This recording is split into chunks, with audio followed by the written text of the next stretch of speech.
오늘의 주요 뉴스입니다. 법원이 이재명 더불어민주당 대표에 대한 구속영장을 증거인멸 염려를 단정하기 어렵다는 이유로 기각했습니다. 민주당은 검찰의 이재명 죽이기가 실패했다며 윤석열 대통령의 사과와 한동훈 법무부 장관의 파면을 요구했습니다. 검찰이 영장 기각 직후 법원 판단은 앞뒤가 모순됐다고 강도 높게 비판했습니다. 한동훈 법무부 장관은 기각이 죄가 없다는 게 아니라며 수사는 계속될 것이라고 밝혔습니다. 국민의힘이 이재명 더불어민주당 대표 영장 기각과 관련해 일부 혐의는 범죄 사실이 소명됐다며 이 대표의 사과와 사퇴를 요구했습니다. 결국 개딸에 굴복했다며 재판부에 대해서도 날을 세웠습니다. 추석 연휴를 하루 앞두고 수도권에서 지방으로 향하는 귀성 차량이 몰리기 시작했습니다.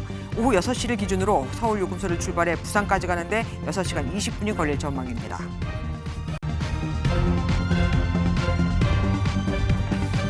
이재명 더불어민주당 대표가 말 그대로 생환했죠. 오늘 새벽 구속영장이 기각되면서 이 대표는 정치적 날개를 달게 됐고 검찰은 충격에 빠졌습니다. 두 차례의 구속영장 청구 끝에 체포동의안이 국회를 통과했음에도 헌정사상 처음으로 제1야당 대표에게 법원의 영장실질심사까지 받게 했음에도 뜻을 이루지 못했으니까요. 이번 영장 기각은 이 대표는 물론 검찰, 민주당, 국민의힘 모두에게 미치는 여파가 큽니다. 하나하나 짚어보겠습니다. 먼저 이 대표부터 가볼까요? 이 대표는 사법부가 헌정 질서를 지켜주었다며 상대를 죽이는 전쟁이 아닌 국민을 위한 정치를 하자고 강조했습니다. 여권을 정면으로 겨냥한 겁니다. 먼저 김태희 기자가 보도합니다.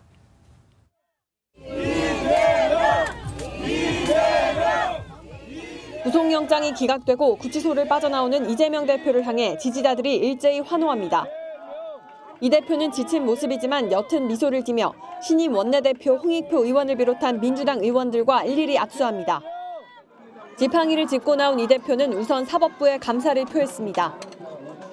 인권의 최후 보루라는 사실을 명징하게 증명해 주신 사법부에 깊은 감사의 말씀을 드립니다. 또 진정한 의미의 정치로 돌아가야 한다며 정부 여당에도 메시지를 던졌습니다. 상대를 죽여 없애는 그런 전쟁이 아니라 국민과 국가를 위해 누가 더 많은 역할을 제대로 할 수 있는지를 경쟁하는 진정한 의미의 정치로. 추석을 앞두고 민생 경제가 어렵다며 정치가 국민에게 희망을 줘야 한다고도 강조했습니다. 우리 정치가 국민들에게 희망을 주는 이 나라 미래에 도움이 되는 존재가 되기를 정부 여당에도 우리 정치권 모두에도 부탁드리면서. 구치소에서 대기하던 이 대표는 영장 기각 후 단식을 중단하고 치료를 받던 녹색병원으로 돌아갔습니다. MBN 뉴스 김태희입니다. 이재명 대표가 전쟁을 멈추자고 했지만 민주당은 정부 여당에 대한 대반격에 들어갔습니다. 이 대표에 대한 수사, 기소, 재판은 이어지겠지만 당장 검찰과의 1차전에서 작은 승리를 거둔 셈이니까요. 일단 응징의 표현이라고 해야 할까요? 민주당은 윤석열 대통령에 대해서는 직접 사과를, 무리한 검찰 수사였다며 한동훈 법무부 장관에 대해서는 해임을 요구했습니다. 이혁근 기자입니다. 이재명 대표의 영장 기각 후 열린 민주당 최고위원회의. 첫 발언에 나선 홍익표 원내대표를 시작으로 검찰을 비판하는 성토장이 됐습니다. 윤석열 대통령은 검찰에 의존한 정치 무력화를 멈추고 국회와 야당을 존중하는 태도로 정치를 복원할 것을 강력하게 촉구합니다. 구체적으로는 윤 대통령의 사과와 한동훈 법무부 장관의 해임을 요구했습니다.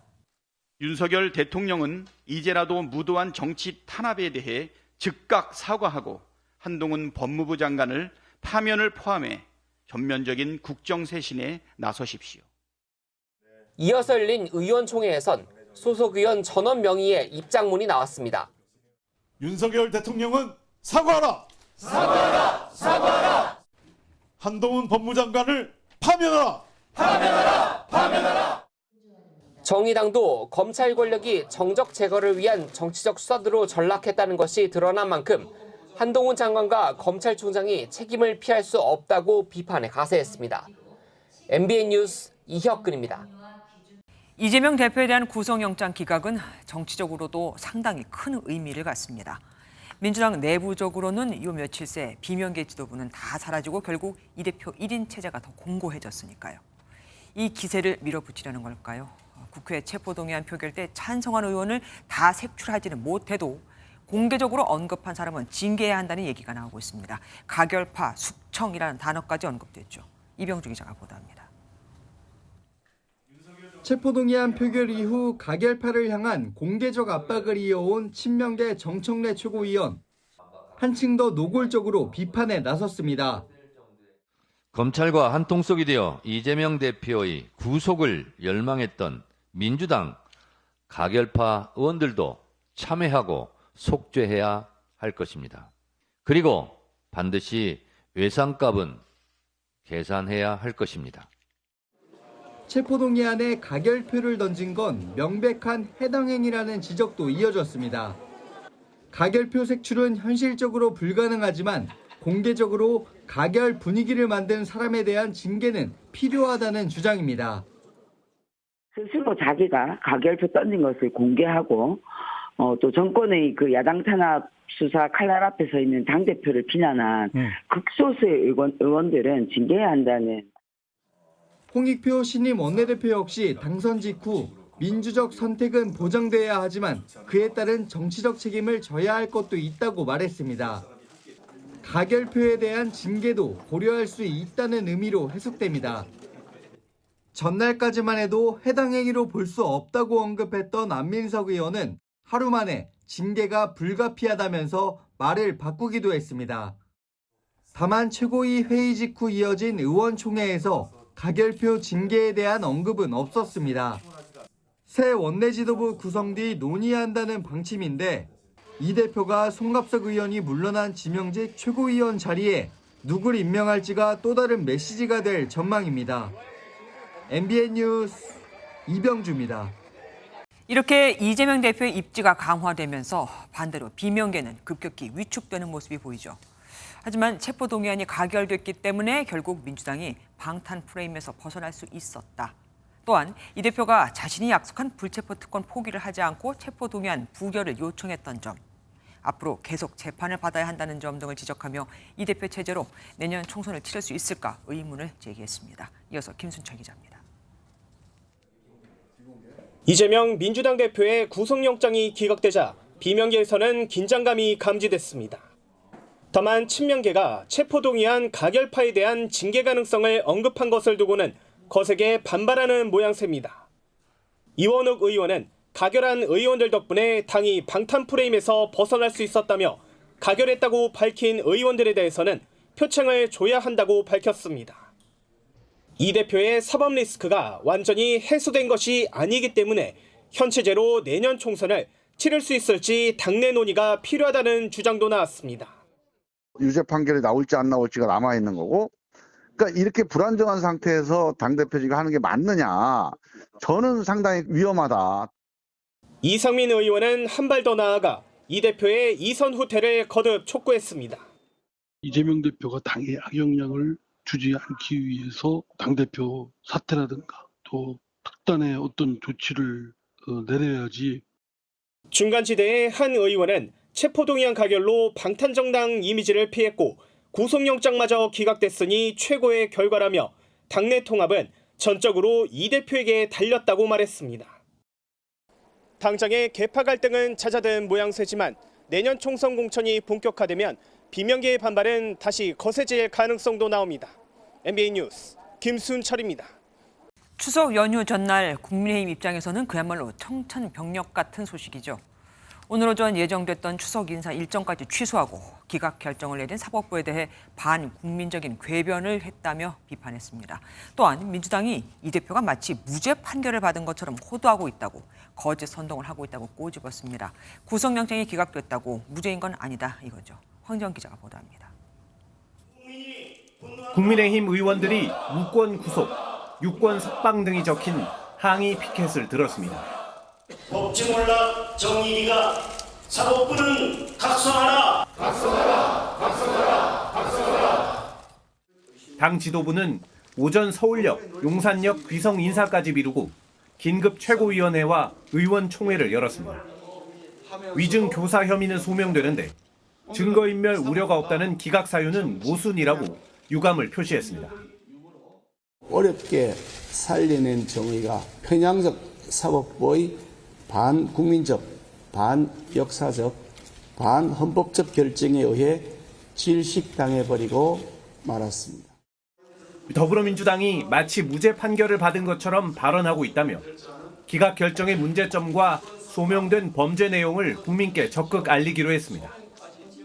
또 야당의 대통령 사과와 한동훈 법무장관 파면 요구에 대응해 이재명 대표의 사과와 사퇴를 촉구하기로 했습니다.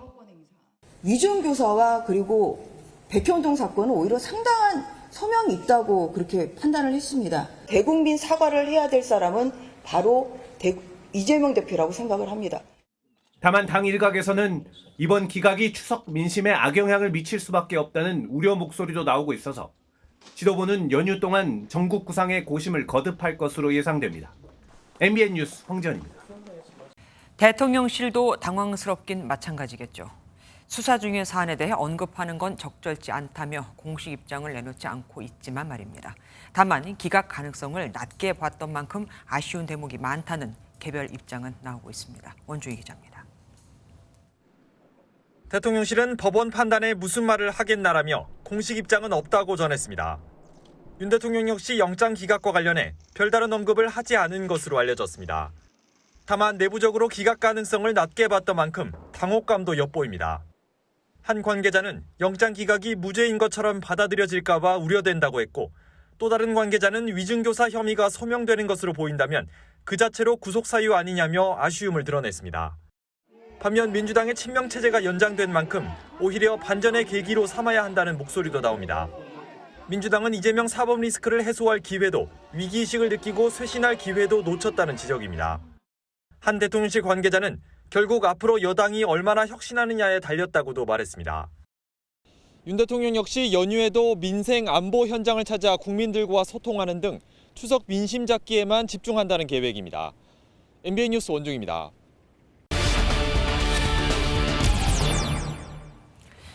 이재명 더불어민주당 대표에 대한 구속영장 기각으로 여의도 정가의 분위기가 술렁이고 있습니다. 민주당 내 분위기부터 향후 여야 대치 전망까지 뉴스 추적해서 알아보겠습니다. 정치부 강영호 기자와 함께합니다. 어서 오십시오. 앞서 잠깐 봤지만 영장 기각 이후에 민주당 분위기 완전히 달라졌어요. 네, 이재명 대표에 대한 구속영장이 기각되고 몇 시간 지나지 않아 민주당 의원총회가 열렸는데요. 신임 원내대표로 선출된 홍익표 의원이 처음으로 주재하는 이 총회였는데 한껏 고무된 분위기가 느껴졌습니다. 홍 원내대표가 윤석열 대통령의 사과와 한덕수 총리 해임 등을 요구하자 박수갈채와 호응이 잇따랐습니다. 대통령이 국회 다수 의견에 대한 존중을 표해 주시기 바랍니다. 추석 명절 하루 앞두고 의원님들 이렇게 오시게 한 거 정말 송구합니다. 예. 어제 분위기는 이렇지 않았잖아요. 네, 어제 제가 의총장에도 다녀왔었거든요. 180도 다른 분위기였습니다. 원내대표를 뽑기 위한 자리였지만 정견 발표가 이례적으로 비공개였고 당선자 꽃다발 수여마저 생략됐습니다. 이 대표 구속영장 심사가 민주당이 얼마나 큰 분기점이었는지 알 수 있는 대목입니다. 네, 이 대표 입장에서는 어쨌든 영장 기각됐으니까 사법 리스크도 어느 정도 덜어냈고 당내 분위기도 이제 다 잡아가고 있고, 그러면 당장 치러질 선거, 강서구청장이죠. 거기 선거에도 탄력이 붙겠어요. 네, 구치소에서 나와 병원으로 간 이 대표 곧바로 당무에 복귀했는데요. 언급하신 강서구청장 보궐선거를 가장 먼저 챙겼습니다. 이 대표는 진교훈 강서구청장 후보와 통화를 한 데 이어 내일은 조정식 사무총장 등으로부터 강서구청장 선거 관련 보고를 받기로 했습니다. 내년 총선 바로미터가 될 거란 전망까지 나오는 데다 영장 기각 뒤 여론을 파악할 기회인 만큼 놓칠 수 없다는 의지 반영된 걸로 보입니다. 홍 원내대표가 이재명 대표와 함께 총선을 승리하겠다고 밝힌 만큼 총선 준비에도 박차를 가할 걸로 보입니다. 체포동의안이 가결된 이후에 가장 얘기가 됐던 게 가결파에 대한 공천 학살 얘기입니다. 실제로 우리 강 기자 보기에 이게 실현될 거라고 보십니까? 네, 아무래도 비명계에 대한 공세가 강화되면서 그런 전망들이 차차 나오고 있는데요. 지금 공천 학살을 논의하기에는 너무 이르고 여러 변수들도 많은 상황입니다. 구속영장이 기각됐을 뿐 무죄가 선고된 건 아니기 때문이죠. 지난 2012년 현영희 전 새누리당 의원이 공직선거법 위반 등의 혐의로 체포동의안이 가결됐다 영장이 기각됐었는데요. 그런 적이 있군요. 하지만 최종심까지 가는 끝에 법원은 현 전 의원의 유죄를 인정한 바 있습니다. 그러니까 체포동의안이 가결됐음에도 결국은 유죄가 나왔다 이거군요. 네. 그러니까 결국 현재 진행 중인 선거법 위반 재판에 대한 1심 선고가 연내에 나올 가능성도 있는 데다 또 공천학살이 현실화될 경우 분당 가능성을 배제할 수 없고 선거를 앞두고 벌어지는 당 내용이 지지율에 악영향이 될 수 있다는 점도 변수가 될 전망입니다. 여야 대치 국면은 뭐 더 심화될 수밖에 없겠습니다. 네, 앞서 리포트에서도 보셨지만 민주당의 한동훈 장관 파면 요구에 국민의힘이 강하게 반발했는데요. 이 대표가 돌아오며 민주당은 더욱 강경한 자세로 대여투쟁에 돌입할 것이고 국민의힘 역시 강하게 반발할 걸로 예상됩니다. 오늘 여야 원내대표는 다음 달 6일에 이균용 대법원장 후보자에 대한 임명 동의안을 표결하기로 합의했는데요. 네. 35년 만에 대법원장 후보자가 국회에서 부결된다면 여야 대치는 더욱 격화될 전망입니다. 당장 다음 달 국정감사에 이어 국회는 예산 정국에 돌입하는데요. 국회 안팎에선 벌써부터 여야 전면전을 우려하는 목소리가 나오고 있습니다. 네, 지금까지 정치부 강영호 기자와 함께했습니다. 고맙습니다. 법원은 이재명 대표의 영장을 기각하면서 이례적으로 892자에 달하는 장문의 기각 사유를 밝혔습니다. 특히 위증교사에 대해선 소명이 됐다면서도 정당의 현역 대표라는 표현을 쓰며 증거인멸 염려를 단정하지 못한다고 했죠. 법원이 정치에 휘말리고 싶지 않다는 의도를 드러낸 걸까요? 법원의 판단 이후 우정환 기자가 분석해드리겠습니다. 이재명 더불어민주당 대표 구속영장 심사의 핵심 쟁점으로 꼽힌 건 증거인멸 우려. 검찰은 이화영 전 경기도 평화부지사의 진술 번복에 민주당 인사들이 개입한 의혹이 있는 만큼 증거인멸 우려가 있다고 봤지만 법원은 달랐습니다. 법원은 이 대표가 직접 개입했다고 단정할 만한 자료가 부족하고 정당 대표인 점을 감안하면 증거인멸 우려를 단정할 수 없다고 판단했습니다. 피의자가 했다라는 것이 아니지 않습니까? 뭐 주변 사람들이 어떤 역할을 어떤 작용을 했는지는 모르겠지만은 전혀 이 대표께서 그것을 관여했다는 증거는 되지는 못했기 때문에 문제가 된 이 전 부지사 진술 역시 재판에서 신빙성을 따져봐야 할 문제인 만큼 증거인멸로 단정하기 어렵다고 봤습니다. 또 하나의 영장 발부 기준인 범죄의 중대성 역시 소명되지 않았다고 봤습니다. 백현동 개발 특혜 의혹은 이 대표가 관여했다는 의심은 들지만 증거가 부족하고 대북 송금 역시 이 대표가 공모했는지가 다툼의 여지가 있다는 겁니다. 다만 검사 사칭 사건 당시 위증을 교사한 혐의는 어느 정도 소명됐다고 봤는데 구속할 정도는 아니라고 법원은 판단했습니다. MBN 뉴스 우종환입니다. 검찰은 영장 기각 직후 법원 판단에 앞뒤 모순이 있다. 정치적인 고려가 있었던 것 아니냐는 표현까지 내놓으며 깊은 유감을 드러냈습니다. 한동훈 법무부 장관과 이원석 검찰총장은 법원이 어느 정도 혐의를 인정했다. 영장 기각이 곧 죄가 없다는 건 아니라며 차질 없이 남은 수사를 진행해 나가겠다고 밝혔습니다. 길기범 기자입니다. 서울중앙지검과 수원지검 수사팀 관계자는 기자들과 만나 사법에 정치적 고려가 있는 것 아닌가 생각한다고 강하게 비판했습니다. 검찰 관계자는 정당의 현직 대표로서 공적 감시와 비판의 대상인 점을 증거인멸 배척 근거로 삼았는데 수사팀은 이를 도저히 받아들이기 어렵다고 덧붙였습니다. 영장 기각 직후 검찰은 위증교사 혐의가 소명됐고 주변 인물의 부적절한 개입을 의심할 정황이 있다고 말하며 증거인멸 염려가 없다는 것은 모순이라며 앞뒤가 안 맞는다고 꼬집었습니다. 한동훈 법무부 장관과 이원석 검찰총장 모두 혐의는 어느 정도 인정됐다며 영장 심사는 중간 과정일 뿐이라고 선을 그었습니다. 구속영장 결정은 범죄 수사를 위한 중간 과정일 뿐이고 이번 이 대표에 대한 결정도 그 내용이 죄가 없다는 내용이 아닙니다. 또 사법이 정치적 문제로 변질돼선 안 된다며 수사를 이어나가겠다고 언급했습니다. 정당 대표라는 지위에서 방어권을 보장해주는 주안점을 둔 것이 아닌가. 보강에서 수사할 부분을 잘 찾아서 범죄에 상응하는 합당한 처벌이 이루어지도록. 영장 기각에 대한 후폭풍이 거센 가운데 검찰이 어떻게 돌파구를 마련할 수 있을지 관심이 쏠리고 있습니다. MBN 뉴스 길기범입니다. 검찰이 이재명 대표의 신병 확보에 실패하면서 남은 수사에는 급제동이 걸리게 생겼습니다. 428억 약정 의혹과 정자동 호텔 특혜 의혹 등의 수사도 따로 진행 중인데 이 관계자들의 진술을 받아내기가 어려워질 수 있게 됐죠. 꺼진 수사 동력이 되살아날 수 있을까요? 박은채 기자입니다. 현재 진행 중인 검찰의 주요 수사는 이재명 대표 몫으로 의심되는 천화동인 1호 지분 428억 원 약정과 정자동 호텔 특혜 의혹입니다. 화천대유 대주주 김만배 씨는 줄곧 428억 원이 자기 것이라고 주장하고 있는데 영장 기각에 따라 입을 열 가능성은 더 낮아졌다는 관측이 나옵니다. 천화동인 1호 실술도 누굽니까? 그거는 바로 접니다.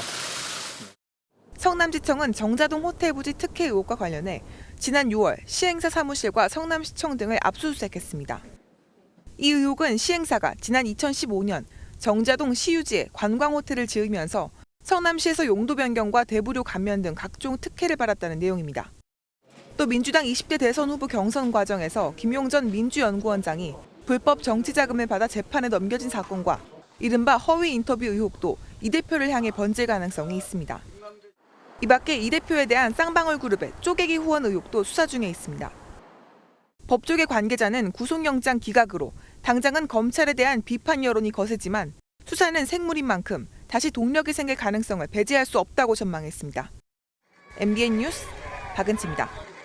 이재명 대표의 영장 기각과 관련해 법조팀 선한빛 기자와 좀 더 상세한 얘기 나눠보겠습니다. 송 기자, 어제 송 기자가 나와서 만약 기각이 되면 그 사유가 무척이나 중요하다고 말씀을 하셨잖아요.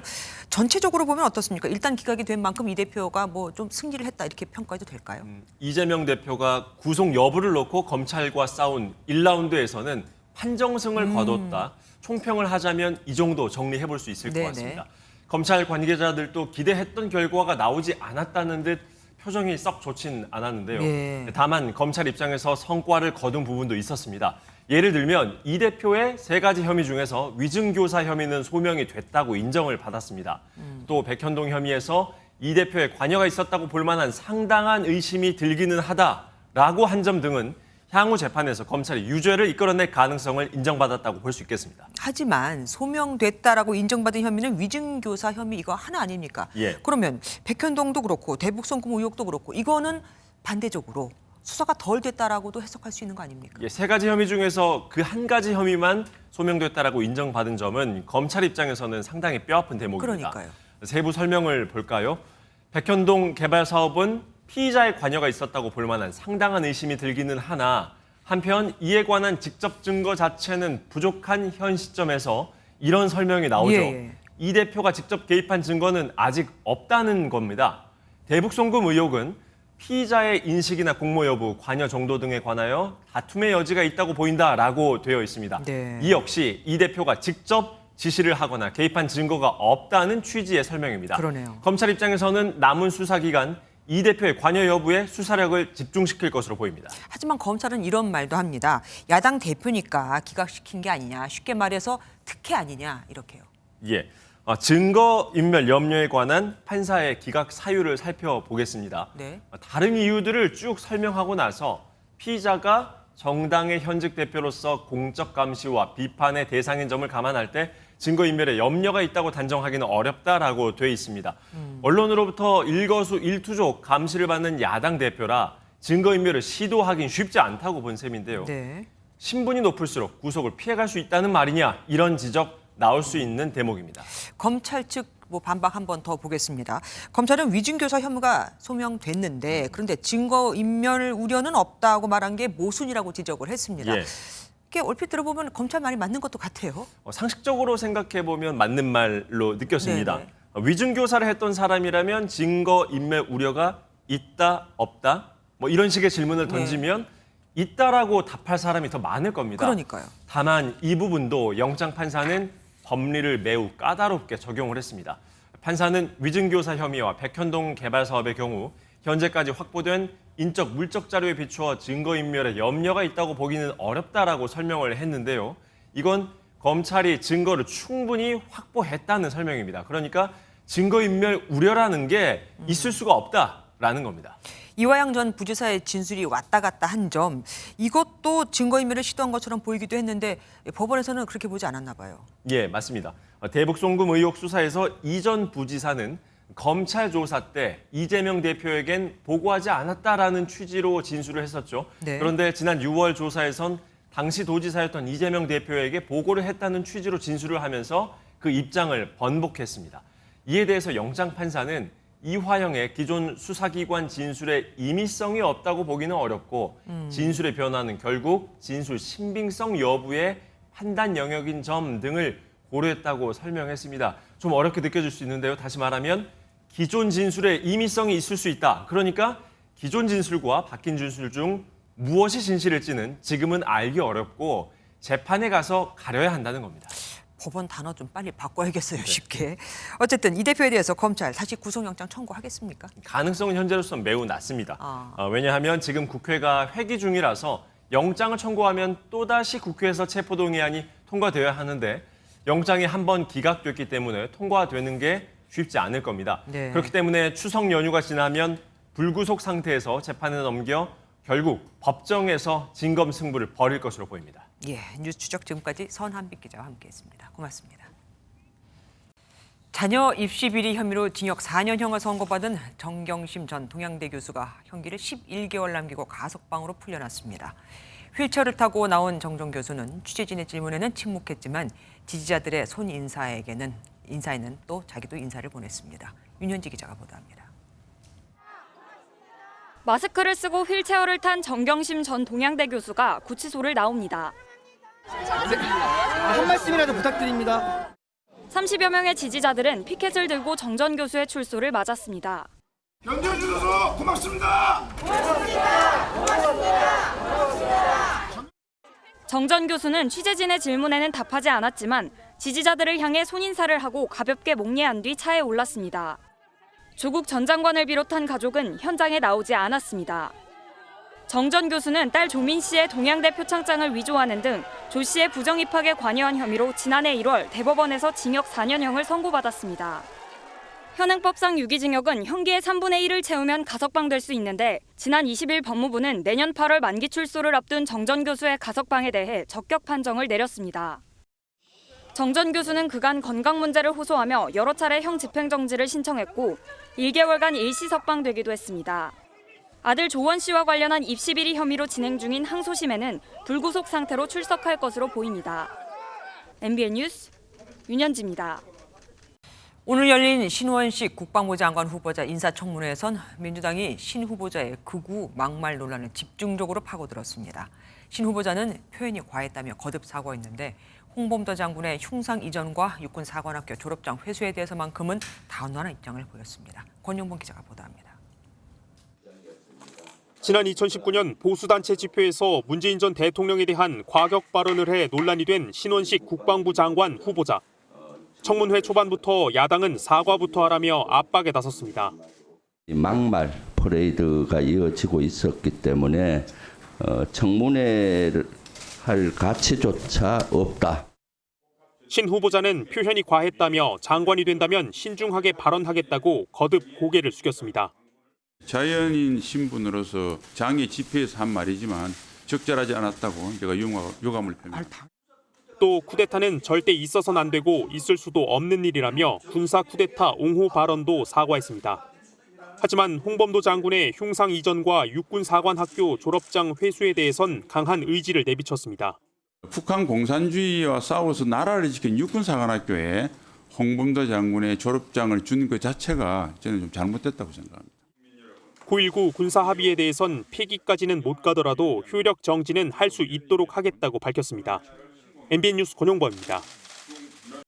한반도는 핵전쟁이 언제 터질지 모르는 일촉즉발의 상태에 놓여 있다. 북한 유엔 주재 대사가 유엔 총회 연설에서 한 말입니다. 한반도 위기 고조는 미국과 한국 탓이라면서요. 조현동 주미대사는 북러 간 협력 강화가 더 우려스럽다며 어떤 위협도 좌시하지 않겠다고 반박했습니다. 워싱턴에서 최종락 특파원입니다. 뉴욕 유엔 본부 총회 연설에 나선 김성 유엔 주재 북한 대사는 한반도의 핵전쟁 위기가 어느 때보다 가깝게 다가섰다고 주장했습니다. 대한민국 전역은 그야말로 미국이 군사적 식민지, 전쟁 화약고, 전초기지로 화하였으며 조선반도는 언제 핵전쟁이 터질지 모르는 일촉즉발의 위기에 처하였습니다.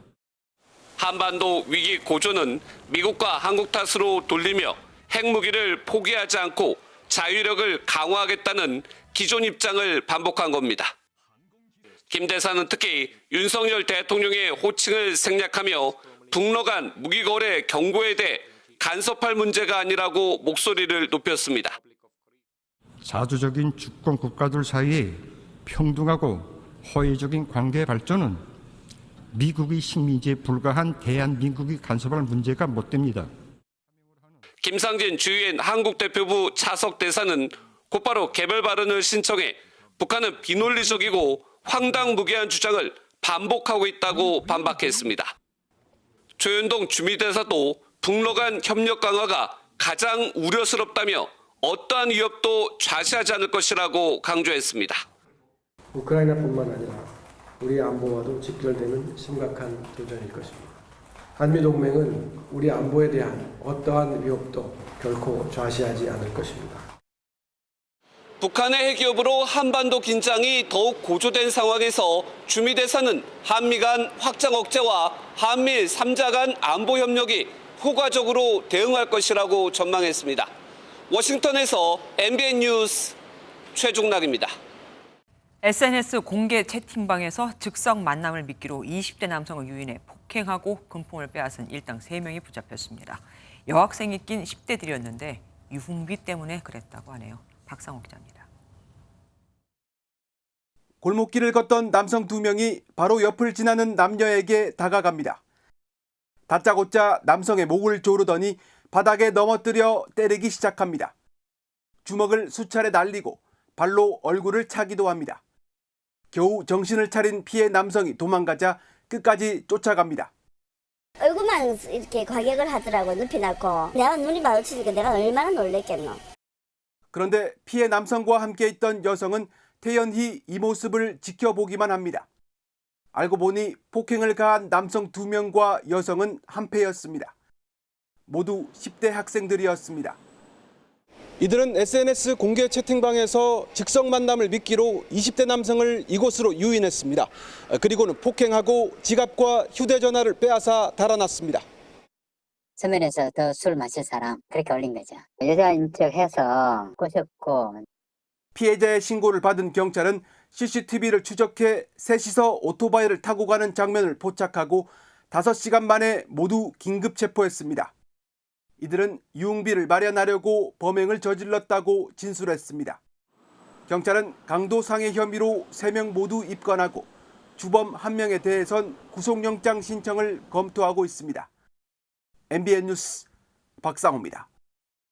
28억 원을 투자 명목으로 주워놓고 몇 달 만에 87억 원을 받아낸다? 날도둑이 따로 없죠. 싫다고 하니 억지로 빚이 있다고 녹음을 하게까지 만듭니다. 이런 식으로 폭력배를 동원해 피해자를 감금 폭행하고 돈을 뜯어내려 한 일당이 붙잡혔습니다. 여기엔 스스로를 불사파라 이름 붙인 MG 조폭도 가담했습니다. 이시월 기자입니다. 여성에게 주먹을 보이며 위협을 가하는 한 남성. 여성이 손사래를 치자 갑자기 얼굴을 때립니다. 문신을 한 다른 남성들도 데려오더니 벽에 걸려있던 고가의 미술품을 강제로 빼앗습니다. 지난 8월 3일 갤러리 대표를 상대로 원금 28억 원에 터무니없는 이자를 붙여 87억 원을 뜯어내려 한 투자회사 대표 유모 씨입니다.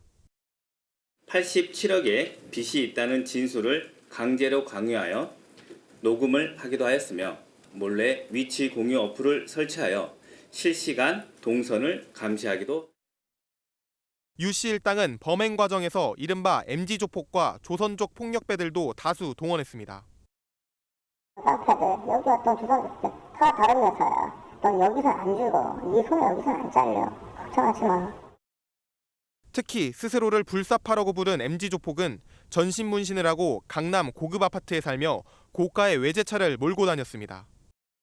지난 20일 유 씨 일당 6명을 붙잡은 경찰은 폭력행위처벌법상 공동 감금 혐의 등을 적용해 검찰에 구속 송치했습니다.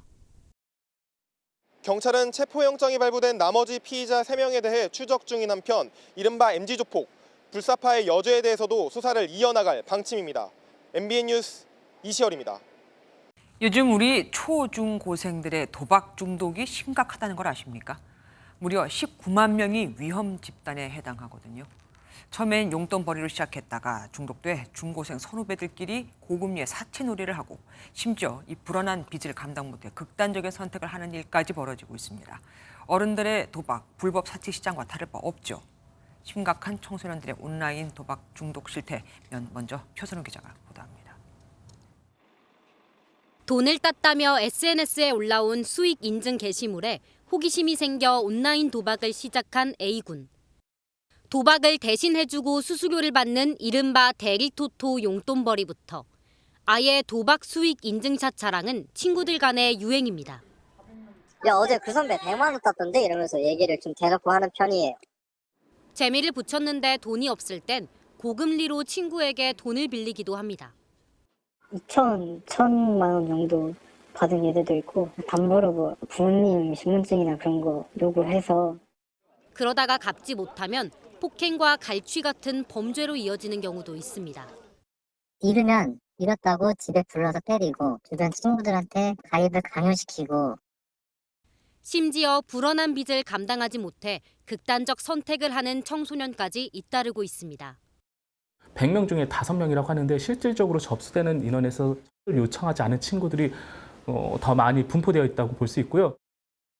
자진 신고하지 않는 한 도통 알 수가 없어 조기 발견이 어려운 청소년 도박 중독. 더 늦기 전에 대책 마련이 시급합니다. MBN 뉴스 표선우입니다. 멀쩡하던 학생들은 어떻게 인터넷 도박과 연결이 됐을까요? 공짜로 웹툰과 영화 등을 볼 수 있는 사이트에 접속했다가 도박 광고를 누른 게 화근이 됐습니다. 가입도 아주 쉬웠죠. 이어서 이규현 기자가 보도합니다. 유료 가입자만 볼 수 있는 인기 웹툰과 예능, 영화 등을 공짜로 보여주는 홈페이지입니다. 10대들이 즐겨 찾는 불법 OTT 사이트에는 이렇게 많은 인터넷 도박 광고가 뜨는데요. 클릭해 간단한 정보만을 입력해 회원가입을 한 뒤 곧바로 도박을 시작할 수 있다 보니 10대들이 도박에 유입될 위험성이 큽니다. 이메일 적고 전화번호 적고 인증하고 그게 다예요. 출석 체크해서 2만 원, 3만 원씩 당첨되고.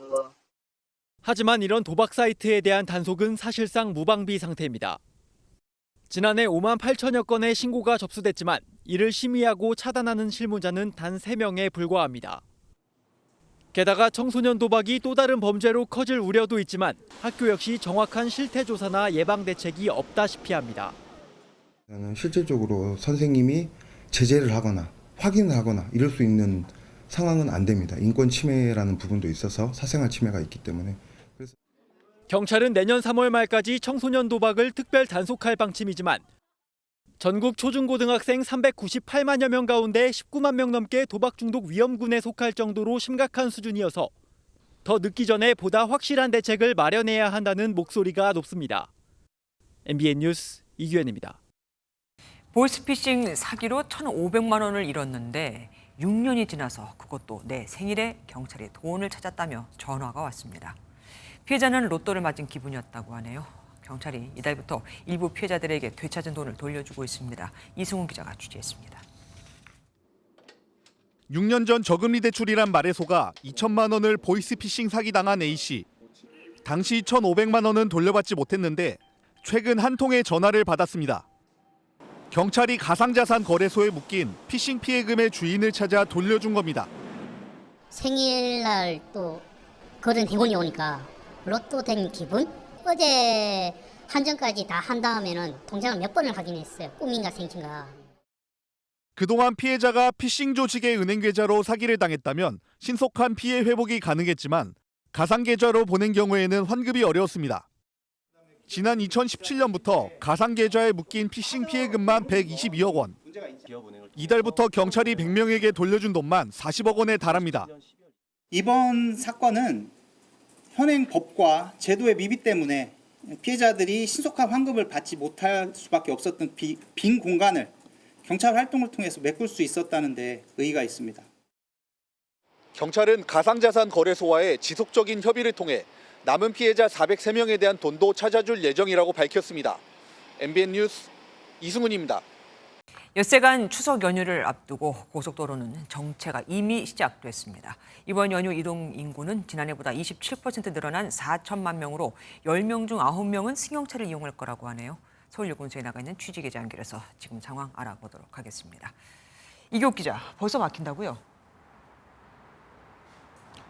네, 서울요금소에 나와 있습니다. 이곳 요금소를 통과해 고향으로 내려가는 차들이 점점 많아지고 있는 모습입니다. 오늘 고속도로를 이용하는 차량은 585만 대에 달할 걸로 예상되는데 퇴근 차량이 더해지면서 곳곳에서 정체가 빚어지고 있습니다. 조금 전 헬기를 타고 주요 도로들을 돌아봤는데 정체로 인해 길게 늘어선 차들을 볼 수 있었습니다.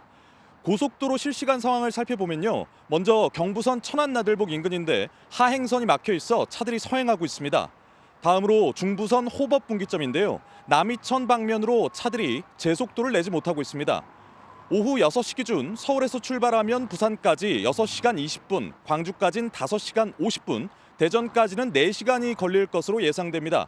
귀성길은 내일 오전이 가장 막히고요. 귀경길은 30일 오후의 혼잡도가 가장 극심할 걸로 보입니다. 고속도로 통행료는 내일부터 다음 달 1일까지 면제됩니다.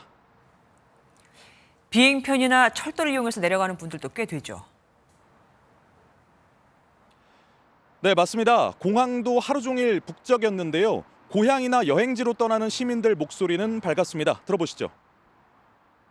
시댁이 제주도에서 추석 명절 새로 가고 있어요. 여행 삼아 지금 좀 있다가 올 거거든요. 그래서 많이 둘러보고 쉬는 날이 좀 많으니까. 이번 연휴 기간 인천공항 121만 명, 김포와 제주 등 전국 공항 14곳에서 166만 명이 여객기를 이용할 걸로 보입니다. 고속버스와 철도 귀성길 예매율도 90%를 상회하고 있는데요. KTX의 경우 오후 4시 기준 하행선 열차 예매율이 93.3%, 고속버스는 5시 기준 90.7%입니다. 다만 예비차가 수시로 투입되고 있어 일부 표가 추가될 수 있기 때문에 앱이나 홈페이지 등을 통해 수시로 확인하시기 바랍니다. 지금까지 서울요금소에서 MBN 뉴스 이교욱입니다. 아무리 물가가 올랐다고 하지만 고속도로 휴게소에서 파는 떡볶이나 간식값은 혀를 내두를 정도입니다. 핫도그 하나에 4,000원, 돈가스는 10,000원이나 하다 보니 참다 못한 시민들 민원이 빗발칩니다. 결국 도로공사가 가격이 싼 간식거리를 내놨는데 비교해보니 크기와 개수가 달랐습니다. 배준우 기자입니다. 귀향길에 꼭 들르는 고속도로 휴게소. 간단한 요기와 간식은 빼놓을 수 없는 여행의 즐거움입니다. 하지만 가격이 만만치 않습니다. 떡꼬치와 핫도그 등 주요 간식은 4,000원이 훌쩍 넘고 돈가스와 제육덮밥 등 식사를 하려면 10,000원은 내야 합니다. 2년 새 주요 먹거리들이 1,000원 가까이 올라 평균 판매 가격은 11.2% 높아졌습니다. 가격 논란이 커지자 도로공사는 추석을 맞아 2,000원에서 3,000원대 실속형 간식을 출시했습니다. 4,500원짜리 핫바는 2,500원에, 4,000원짜리 핫도그는 2,800원에 파는데 크기와 개수는 줄었습니다. 이쪽이 4,000원인 기존 핫도그고 이쪽이 실속인 2,800원짜리 핫도그입니다. 가격이 싸진 대신 크기는 다소 작아졌습니다. 명절이라서 사촌이랑 할아버지 만나러 대구 내려가고 있었어요. 소떡소떡 작은 거 3,000원짜리 하나 먹고 있어요. 가격만큼 중량을 줄인 것 아니냐는 지적에 도로공사는 중량 대비 단가를 낮추고 고객의 선택권을 다양화했다고 설명했습니다. 하지만 휴게소 영업이익이 줄면 연말 공공기관 평가에서 낮은 등급을 받아 임직원 성과급이 줄기 때문에 눈 감고 있는 것 아니냐는 지적이 나오고 있습니다. 또한 일부 휴게소는 도로공사 퇴직자 단체인 도성회가 운영 수수료를 챙기기 때문에 가격 인하가 어렵다는 주장도 있습니다.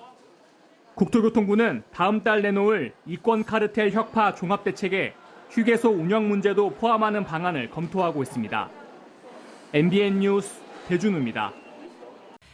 이제는 명절 연휴에도 문을 여는 병원이나 약국들이 곳곳에 있죠.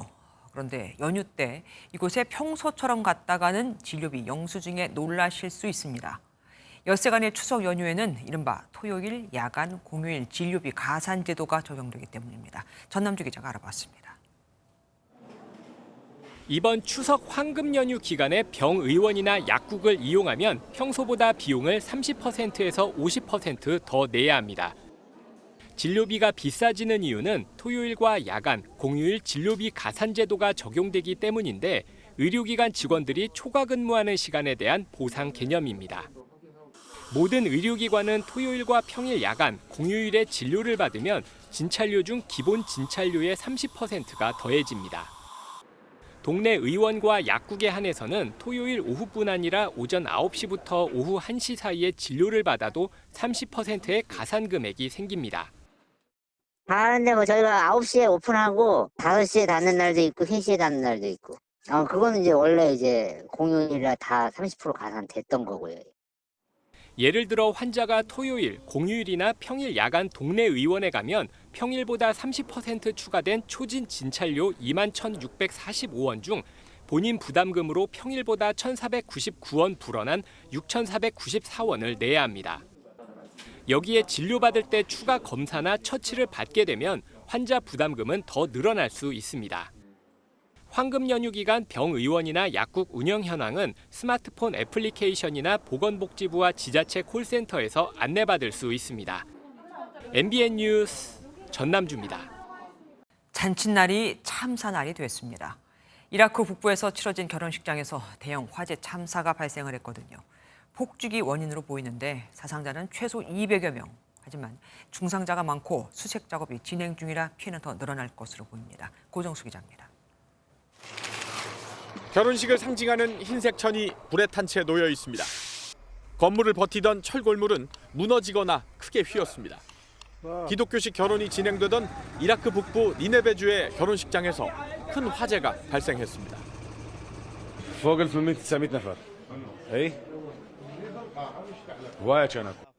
주 당국은 공식 확인된 사망자 수만 최소 114명이라고 밝혔습니다.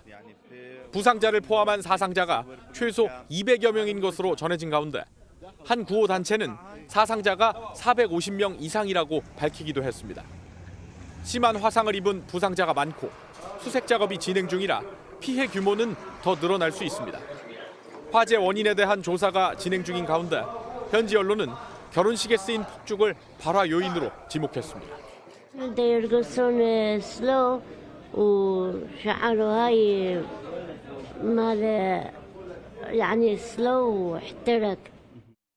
현지 군 당국은 예식장 측이 법을 어기고 불에 취약한 고가연성 저가 건축재를 쓴 탓에 피해가 커진 것으로 보고 있습니다. MBN 뉴스 고정수입니다. 종이 다른 야생동물들이 친구처럼 짝지어 다니는 모습은 만화에서나 볼 수 있었는데 실제로 존재하고 있었습니다. 단독 생활을 하는 오소리와 살기, 앞서거니 뒤서거니 하며 동행하는 희귀한 장면이 지리산 무인 카메라에 잡혔습니다. 김민수 기자가 보도합니다. 지난 5월의 지리산, 오소리 한 마리가 밤길을 걷고 삭 한 마리가 그 뒤를 자연스럽게 뒤따릅니다. 3개월 뒤에도 줄지어 걸어가는 오소리와 삭이 모습을 드러냅니다. 갑자기 오소리가 뒤를 쳐다보고 뜻밖의 눈길에 놀랐는지 삭이 두 눈을 끔뻑거립니다. 국립공원공단이 국내 야생동물을 관측한 이래 두 동물이 같이 걷는 장면을 촬영한 건 이번이 처음입니다. 두 마리 다 이렇게 다니는 모습이 흔치 않은 모습이기 때문에 흥미롭게 저희도 이제 관찰이 됐었고 계속 모니터링을 하고 있습니다. 공단 측은 지난 5월부터 8월까지 지리산 등 7개 국립공원 일대를 관찰하면서 야생동물 활동을 잇따라 확인했습니다. 이 가운데는 멸종위기 2급인 하늘다람쥐와 담비, 팔색조, 참매도 있었습니다. 국립공원공단은 앞으로 다양한 야생동물의 생태적 습성을 파악하여 서식지를 보존하는 데 적극 노력하겠습니다.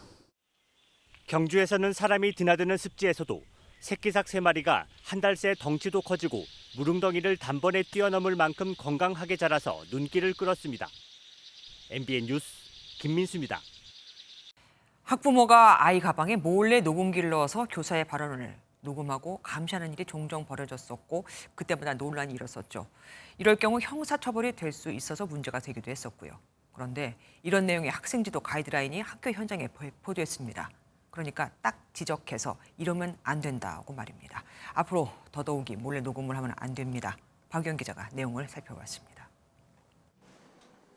유명 웹툰 작가 주호민 씨가 자녀의 교사를 아동학대 혐의로 고소하면서 증거로 제출한 건 녹음기로 몰래 수업을 녹음한 내용이었습니다.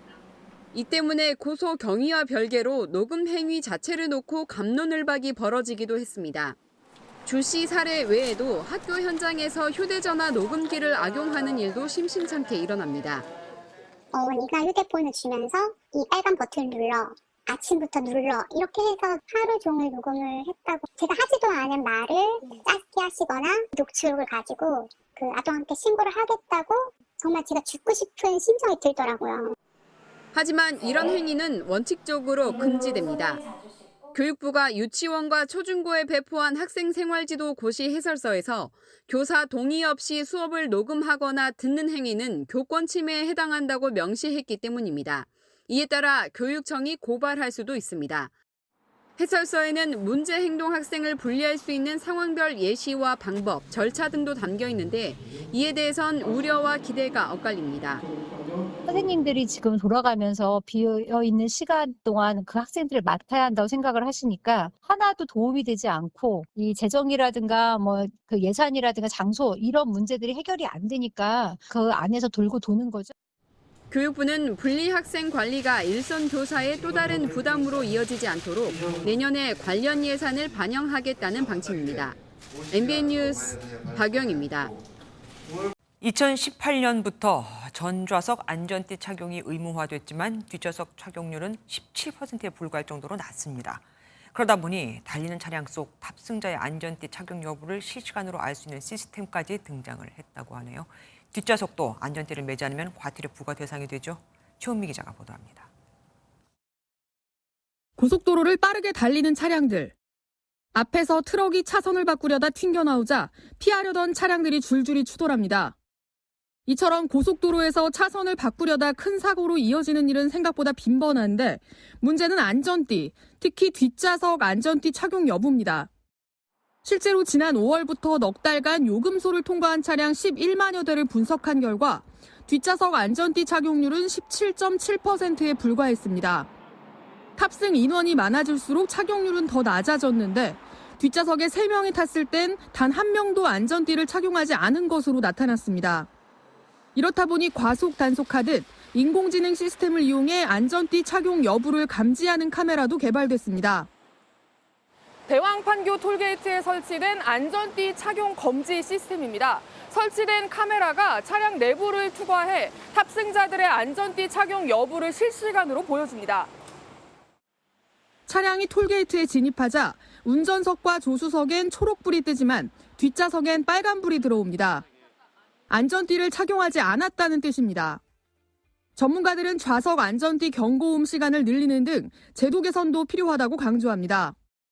그래서 계속 귀찮게 소음을 계속 주는 부분이 이미 필요한데 그게 현행이 이제 30초이거든요, 뒷좌석이. 근데 그 부분을 60초로 좀 더 늘리자. 무엇보다 운전자 스스로 장거리 운전이 잦은 연휴 기간은 동승자가 안전띠를 착용했는지 반드시 확인하는 습관이 필요합니다. MBN 뉴스 최은미입니다. 북한이 지난 7월 판문점 공동경비구역에서 월북한 주한미군 병사 트래비스 킹 2병을 추방하기로 결정했습니다. 조선중앙통신은 트래비스 킹을 공화국법에 따라 추방하기로 했다며 미군 내의 인종차별, 불평등한 사회에 대한 환멸 때문에 북한에 불법 침입했다고 자백했다고 밝혔습니다. 추석 연휴가 하루 앞으로 다가왔습니다. 일찍이 귀성길을 오르신 분들 많을 텐데요. 내일 아침까지는 곳곳에 약하게 비가 내리거나 안개가 짙게 끼는 곳이 있어서 교통안전에 유의하셔야겠습니다. 이번 추석 연휴 동안 대체로 맑겠습니다. 쾌청한 가을 하늘 아래 낮 동안 햇살이 퍼지면서 따사롭겠는데요. 특히 추석 당일에는 전국에서 구름 사이로 환한 보름달이 떠오르겠습니다. 당분간 달의 인력이 강해지겠습니다. 만조시 침수 피해를 조심하셔야겠습니다. 자세한 지역별 내일 기온입니다. 내일 낮 기온이 오늘보다 조금씩 높겠습니다. 서울이 26도, 춘천은 27도, 남부지방도 광주가 27도, 창원과 부산이 29도까지 오르면서 전국적으로 일교차가 크겠습니다. 추석 직후에는 북쪽에서 찬 공기가 내려오면서 날이 급격히 쌀쌀해질 전망입니다. 내주셨습니다. 안녕하세요. 김주하입니다. 공정하고 신속한 MBN 뉴스, 유튜브를 통해서도 만나보실 수 있습니다. 특히 더 많은 뉴스와 라이브를 보고 싶으시다면 오른쪽을 눌러서 구독하시면 됩니다. 어렵지 않죠?